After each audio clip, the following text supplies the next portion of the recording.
Most people think of Hawaii as paradise, but Hawaii is also ground zero for the research and development of genetically engineered seeds. 5 of the largest multinational chemical corporations in the world, Dow, Syngenta, Dupont-Pioneer, Monsanto, and BASF, are all using Hawaii to develop seeds that are genetically engineered to withstand higher and higher levels of pesticides. Over 3,000 permits have been granted by the U.S. Department of Agriculture for field trials of GE crops on the tiny landmass of Hawaii, more than any other state in the nation. On Kauai alone, these chemical companies purchased 18 tons of restricted-use pesticides per year from 2010 to 2012. A lawsuit has uncovered that Dupont-Pioneer sprays pesticides approximately 250 days a year upwind of the residential community of Waimea, Kauai. These toxic chemicals have transformed parts of Hawaii into one of the most toxic chemical environments in American agriculture.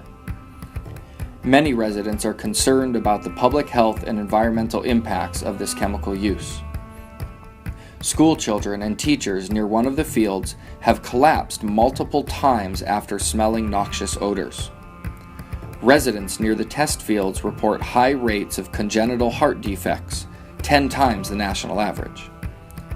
When the state failed to protect the people from chemical company activities, Hawaii residents marched across the islands. Counties began epic battles to pass laws that would protect their residents.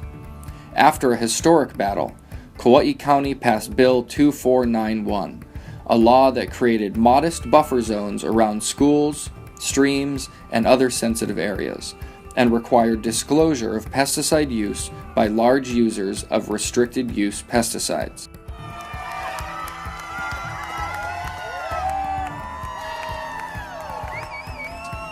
On Hawaii Island, the County Council passed Bill 113, which banned all new GE crops. And in the November election of 2014, the voters of Maui County passed a moratorium on all GE crop operations until a health and environmental impact study is done. But rather than comply with these laws, the chemical companies brought lawsuits to fight every one of them. In August 2014, a federal magistrate judge ruled that only the state can pass these types of pesticide protections. That decision is being appealed. With county legislation tied up in the courts, Hawaii residents are back to fighting at the state level. Several bills introduced in the 2015 legislative session would have created pesticide buffer zones and required disclosure of pesticide use by large users, but these bills were killed. The fight continues, but we need your help.